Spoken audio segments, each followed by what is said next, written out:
Asebiro Yesuna Akulora ni komanda jane. Wagone Ruoth ni erokamano e thuolo machielo ma Nyasaye otimonwa ng'wono. Walam Nyasaye ka wachako thuolo mar chokruok.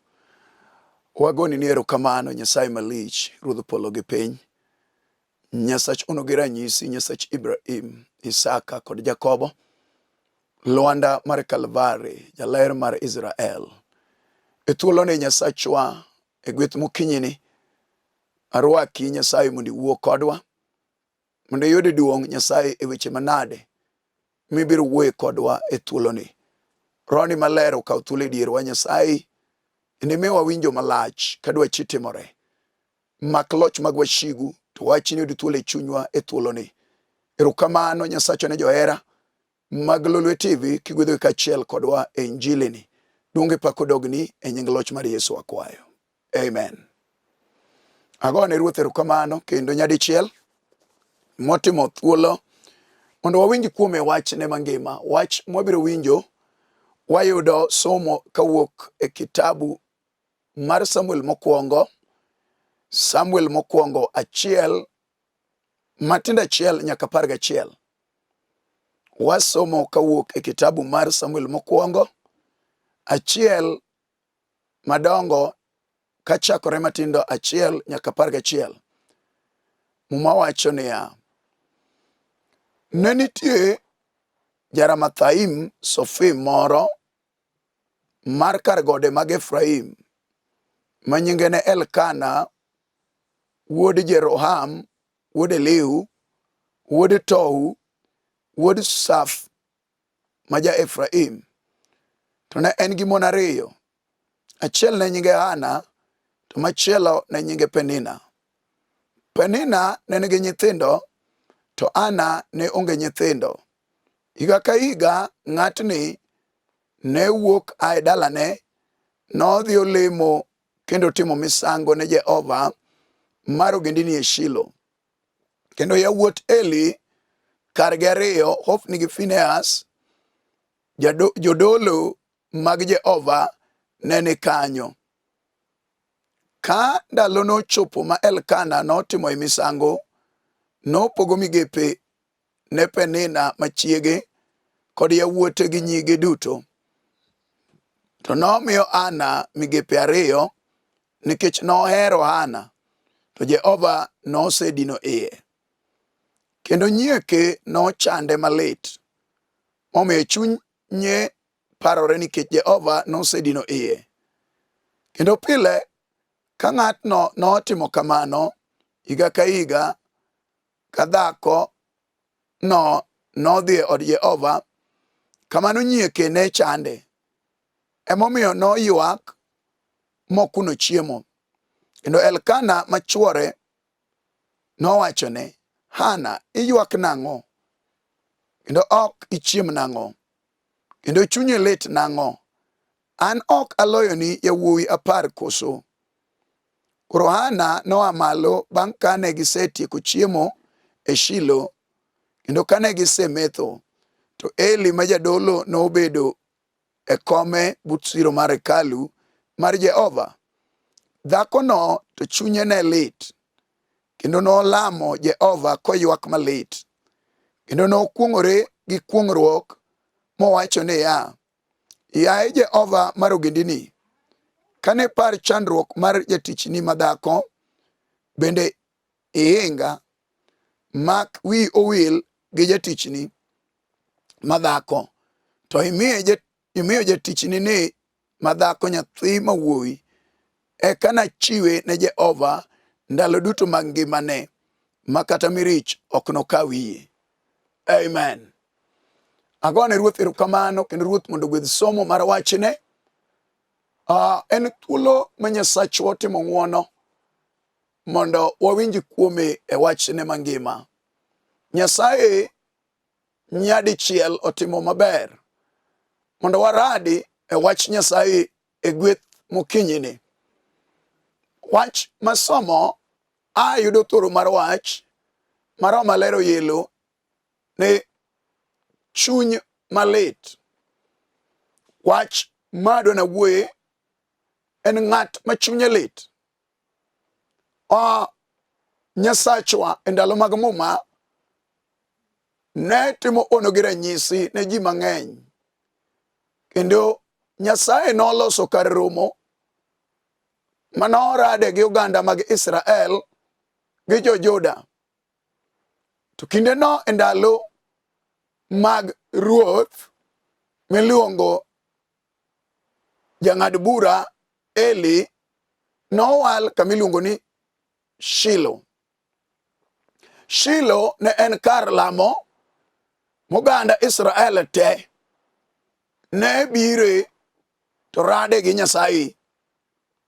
Shilo ka ema noketi kar misango ma ng'ata ng'ata ne timo misango nyadidek e higa, mawacho ni jal moro ne nitie maniluongo ni Elkana. Elkana ne en ja-dhod Efraim, no jawuok e oganda gi kodhi Shilo mondo girad gi Nyasaye. Sama nodhi Shilo, mumalero ne giting'o gigi mag chiwo mag misango. Awera kendo mar misango gi jodolo ne kanyo mitero misango e lwetgi. Kendo koseket misango e nyimgi, to ne gitimo ne Nyasaye misango.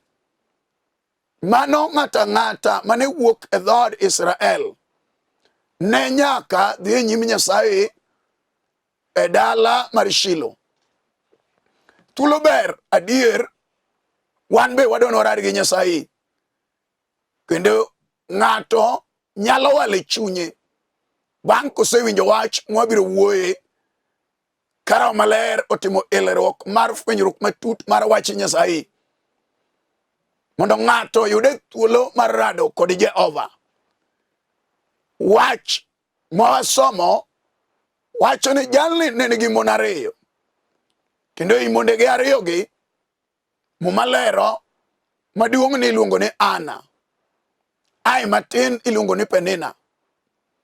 To ei mondegi Hana ne onge nyithindo.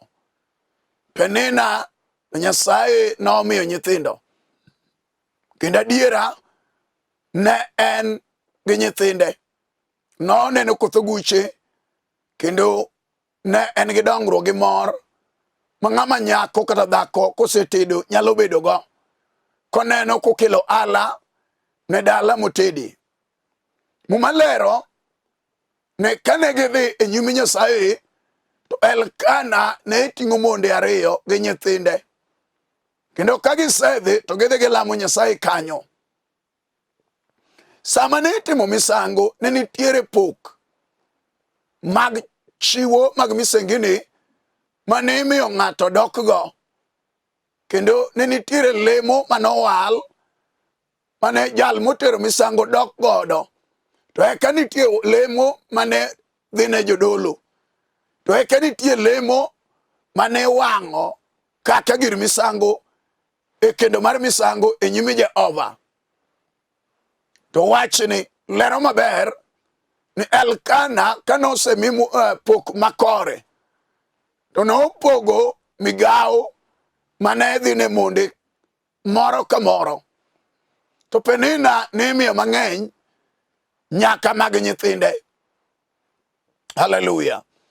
Mumalero ni wachni nomiyo Penina ochayo Hana, kendo nomiyo lweny ni e kind mon ariyogi. Nomiyo ywaruok ne ni e kind mon gi. Nomiyo pek mar achiedh nade nomako mon ariyogi, kendo dhako matin nyiego mar bedo e chuor wadgi, kendo mayo chuore aeto yudo pok, mayo nyieke chuore aeto yudo pok mang'eny maloyo nyieke maduong'. Nomiyo janyadhi, kendo ne en dhako mochayo nyieke. Nyawera nyieke nolor iye. Wach madwa ni wawinjre en gima lit ne chuny ng'ato. Wachni ne lit ne dhako maduong' miluongo ni Hana, Kendo Hana higni mosedak gi chuore manyieke ochako bire, manyieke onyuolo nyithindo mobedo ganda maduong', wachni ne ok miye kwe. Ahinya ahinya gima ne sande ok noonge nyathi. Gima ne sande ne en achaya, ne en nyiego, ne en chandruok mar lweny mane nyieke miye. Ondiki ni chuore ma Elkana to nohere, kendo chuore ne mor kode ahinya. Owera ne chuore ogene, kendo ne ni kode ka sapote kata obedo ni noonge nyathi.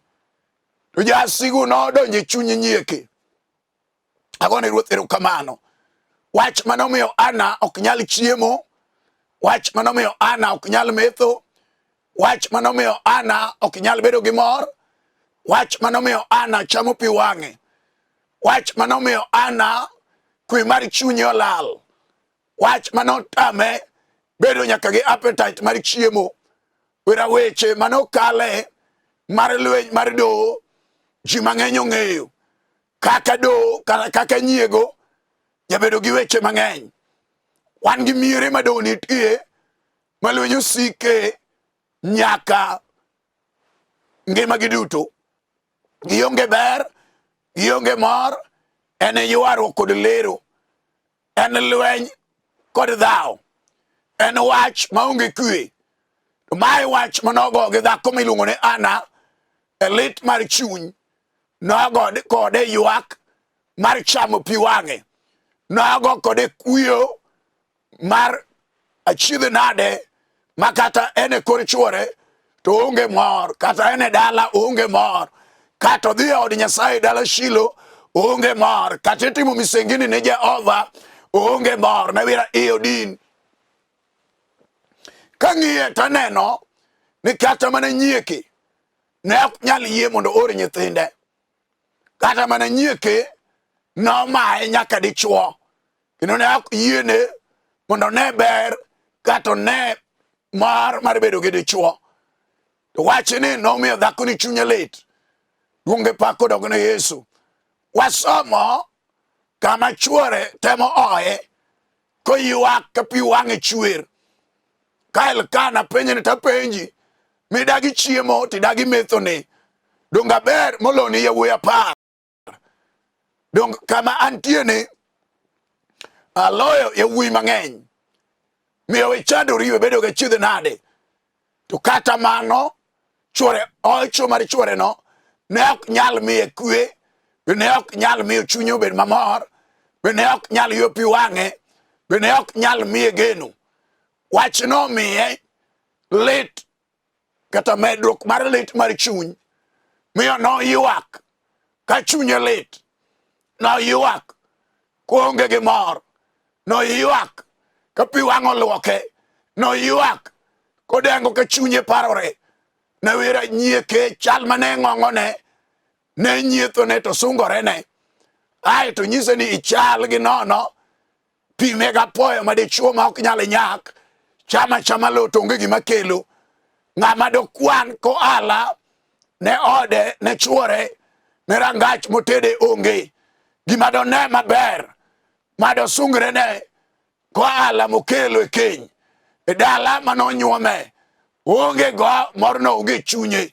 To mai wach ma Nyasaye miya mondo watwagie gere chuo kata dhako man gi wach mokelo kuye e chunye. Wan gi ji mang'eny madiera gin gi weche mamiyo chuny gi lit, gin gi weche mamiyo gi ywak, gin gi weche mamiyo gi kuyo, gin gi weche mamiyo mor onge chunygi, gin gi weche matugo pi wang'gi kendo miyo ok ginyal dhi maber kata ok ginyal chiemo. Gin gi weche momiyo jomoko oseparo mondo ng'ad ngimagi oa e piny. Gin gi weche mosemiyo jomoko gima ne gigeno yudo olal e lwetgi, okelonegi achiedh nade. Wan gi ji ma chunygi oseparo mondo kata gidere. Wan gi ji malit oseparo, osemiyo giparo mondo giwe nyaka keny ma ginitie. Wan gi ji ma samoro chandruok ma gineno miere gi range ma gi ae e keny kata tije magitimo chunygi nigi lit magionge mor. Wan gi ji masamoro nowera nge moko ka chuogi notho gidong kanyo mondo liete giywak kinyi gotieno.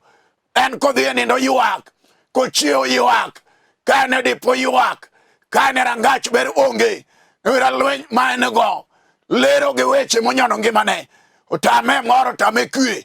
Mae momiyo iyalo wach mar gima lit ne chuny ng'ato gi kama ng'ato onego dhiye ka wach lit ne chunye, gi jal moting'o duoko mar ywak mar pi wang' manyalo yo pi wang' ng'ato ma chandruok omako, manyalo oyo ng'ato, jal ma kuyo mar chuny omako, jal manyalo miyo ng'ato geno, jal ma geno nolal e ngimane kalore kod gik matimore ne.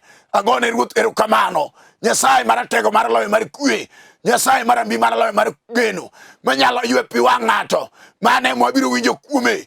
Ok odewre ang'o malit ne chunyi kod sani, ok odewre nang'o ma jachien timo ne ngimani.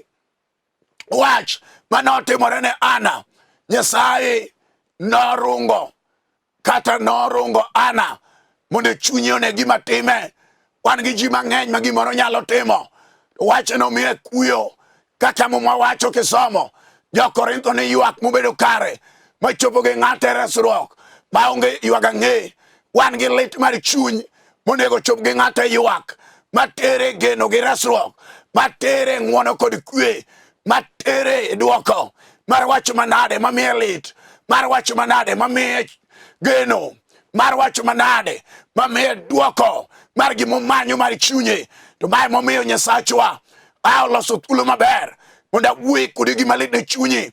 Wan gi nyiri monego bed ni tedo, chindo dagi ok nyalo tedo, yore gi mag tedo lorore, kotemo ok one maber, koyudo okethore e lwete, kodonjo kamoro chako maber, kogik e diere jochiende ting'o wigi tifundone mariembe oko modar. Wan gi nyiri, haleluya, manyaka ne nyuole pok otemo kata tedo, chiendo kete en kanyo, nyithinde monyuolo tedo to onge. Wach ne jachiendo lorone maka pacho yawre to yuda yang gajara, yanya janyuola, yanya gi jodalagi. Wach manomiyo dare dalagi odhi ogo e boma oko kama odhi oponde, kata en kanyo wachno sama obiedo moting'o wiye chunye onge mor. Sama wachno ane piny, wachno goye gi luoro gi kiondko gi kibaje gi paro, wach ma samoro nyalo tame chiemo. Wan gi chuo mosetemo mondo giyud mon ma ginyalo kendo, chuny magala gala mar misumba mano niang' mar rangach omako gi matek oling kodgi ma gimonyalo time onge. Wachno mai kwe, wachno tame ber, wachno tame mbake dir ji, wachno poge gosiepe, wachno tame doke par dalagi, wachno tame mondo ji okwane ka ng'ato ka gimoro timore ok dewe. To mae momiyo yalo wachni ne ng'ama chunye lit. Wan gi joma chunye lit adier, haleluya. Otedo ene keny to lweny orome, igoye okinyi godhiambo, osigo mag rangach manotede okelo kong, okelo mer, okelo nyasore, okelo lweny, onge gima ginyalo timo. Gine joma gara ka ochiemo bet, to kara kapok gichiemo ok gigen, le nyalo tugore sa asaya. Jasigo kelo gima thiro ji, machamo ji e dala rangajno, jachino kelo gima pewo ji, makata tim tich maber, higni maluoro dongo onge. Mano gima kelo chuny lit ne dhako moro kata dichuo maneno gima timo ngimane. Wan gi nyiri manotedo, nyithindo gisenyuolo gin go, kendo adiera dala manotede otiye kamwase mar dalano en misumba kanyo. Kara kamano dalagi kamano ai min gi nyagi nergi pok oneno ala mar ber mar keny manonymiyo nyuome. To mae momiyo yalo injili mar loch mar Kalvari ne joma chunygi lit mayuak, ne ng'ama chunye omoko, ne ng'ama chunye parore, ne ng'ama yoro lolorene, ne ng'ama ber onge, ne ng'ama geno lalane. Agone Ruoth erokamano. Wan gi joma yany opong'o ngimagi, yanye koni gi koni, kamoro amora modhiye, joma wuoyo we ni kuodhe, joma nyiero we ni nyiere, joma en go Paro ni jogo ung'anyo ene migoye nawira jachino ane piny uniang ne ngimane. Wach milero en wach manyalo golo ng'ate dong, manyalo golo ng'ate kwamo, manyalo golo ng'ate siko, manyalo golo ng'ate ywak, manyalo golo ng'ate chuny lit, manyalo golo ng'ate midhiero. Agone Ruoth erokamano. Duong' mondo dogne Yesu meja. Nyasaye mar mbi mar loyo, Nyasaye mar tego mar kedo, Nyasaye mar umbelwenje ruodhe teko, jal manolimo Hana mumalero ni Hana Kane Elkana kane gino lal ne ngimane, yuchino loro iye wakonyalo yudo nyathi igni ema luoro, nyieke obiro bang'e, nyieke osenyuol. Inyalo yudo kambesene mane udongo go, mane upono go dhi maber dongore, ini kwamo ini dong, nyota ni jochindo tweyo, yore gi jochindo loro, hapi ok nyal dhi maber, hapi no maki rada mi dong ke ywak e chunyi lit. Wan gi wach manyalo miyo ng'ato kata ene boma kata ene town kama no bire menyo gimoyudi maber onge, odake chandruok, ochieme chandruok, otiye chandruok, chindo loro ngimane, gimaber monyalo neno onge, wasigo dage mokalakgi. To mane wach momiyo kinyi kod odiochieng' chunye parore kwano lwete, en jal makawuothe ndara kwano lwete ka janeko, en ng'ama geno gimor onge. To mae momiyo yalo wa Nyasaye man ge teko, man ge loch, manyalo golo ng'ato okol mag jela mag Satan, manyalo golo ng'ato teko mag chien mag remo, manyalo golo ng'ato gombo mag ura mag rangi. Hallelujah. En ang'o malit ni chunyi magara imbe kinene dier to wacho ni litna, en wach makawuoyo to pi wang'a o kaka dhako nowe adong' nono, adong' buga onge mor. Wan gi joma mon noweyo manodhi gi nyithindo, gidong' kendgi miere, gidong' kod kendgi udi, gimaber magineno onge, ichino magi gik moko mawecho kethore ngimagi, gidong' kamano ok ginyal neno ber. Wan gi mon be manoriembi okwamo gi nyithinde korgi kama gichomo tamore, piny omako gi chunygi lit, gidong' gitimo tije mag med, mag manyo tich e boma, onge kama nyalo dhiye. To mae momiyo lero wachni, eka wan gi mon manyaka ne kendgi gichalo gi Kane Elkana, dhako man gi chia majaber, dhako man gi nengo manokendi, ene kor dichuo kamano, chien oloro iye, wasigo dage ok nyalo nyuol, igni ema luoro. Wach mamiyo dage yanye, wach mamiyo onge nying, wach mamiyo onge mbaka munyalo wache diere ji, wach mamiyo chunye lit, wach mamiyo kodwa gara dhi dalagi kama nonyuome manotede, chindo dage ni ok nyal neno ber, sigo dage miye kwe. Wach ne momiyo yalo wachni nunegi chale gi Hana, dhako manoneno malit ka nyieke yanye, dhako manoneno yany ka nyieke yanye, dhako manoneno jaro ka nyieke jare, dhako manoneno wich kuot kata bed mana dhako maduong' mekache dala mar chuore. Kata kamano chino dagene, chino loro iye, en gi chuny malit adiera.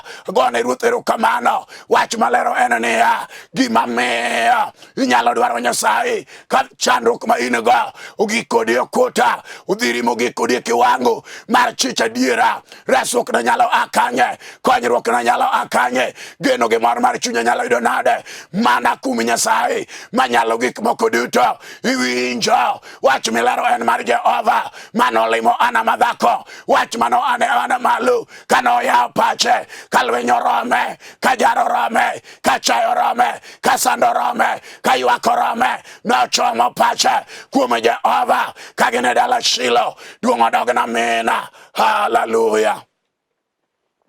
Wan gi ji mose wuotho ka chunye lit, dewiro dekre momake, jomoko nigi tuoche ma daktar nyol oyude ngimagi, mano wach machande, wira ging'eni ya chango onge, yadhe bende onge, en tuo moramo gi ng'ato. Wach ma wacho en ni ya onge gima tek manyalo tamo Nyasaye.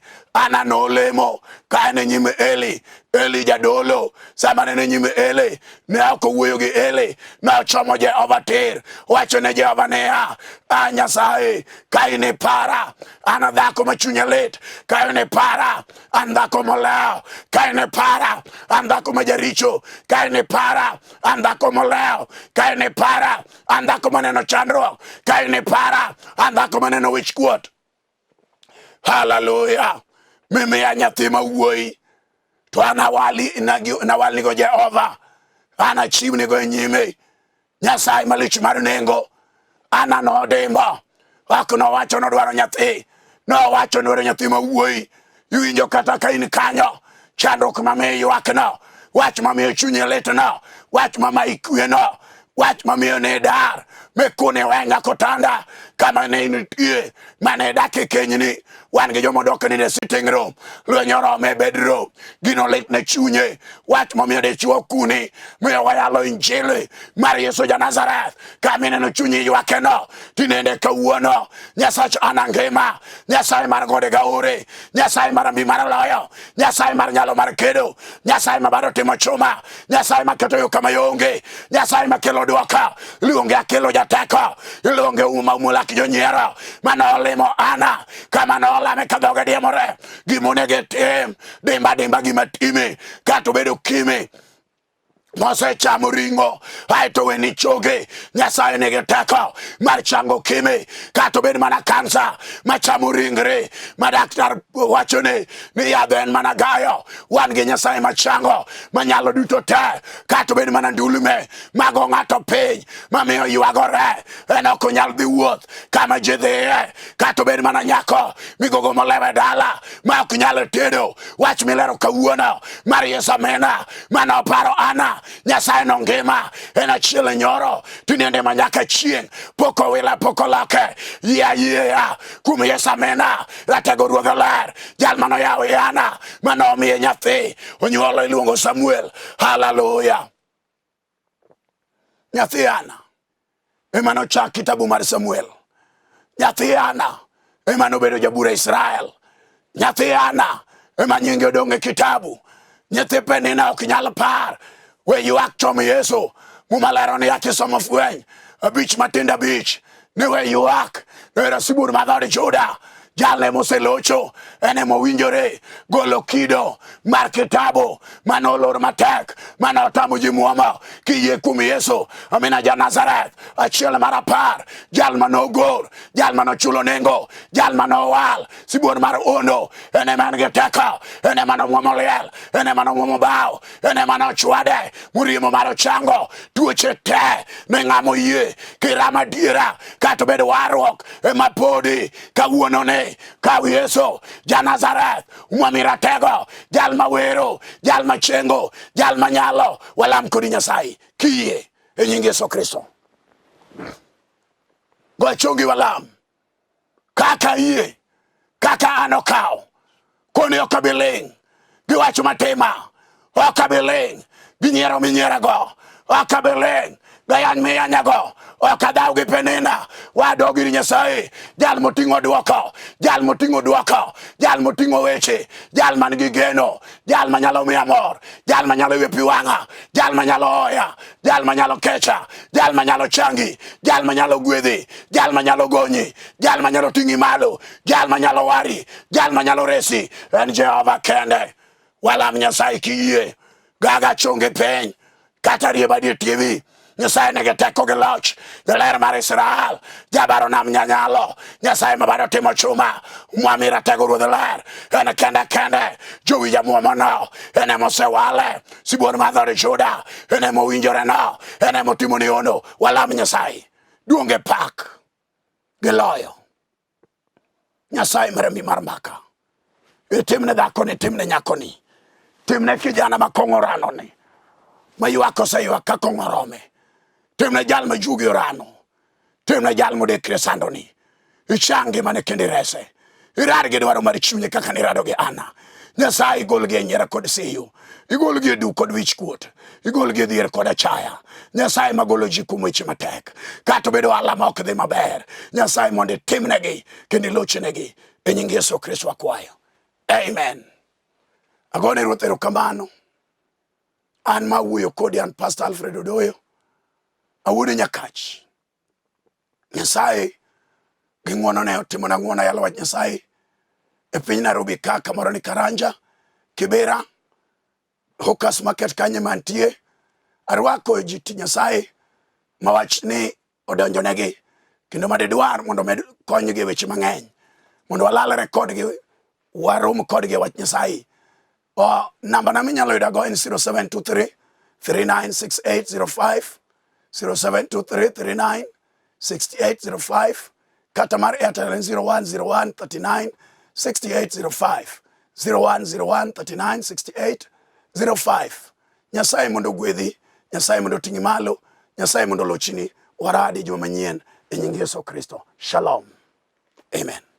Atino bada, ranyisi mar surrender. Atiwa chunya dutote, arangi, akwayi dalane.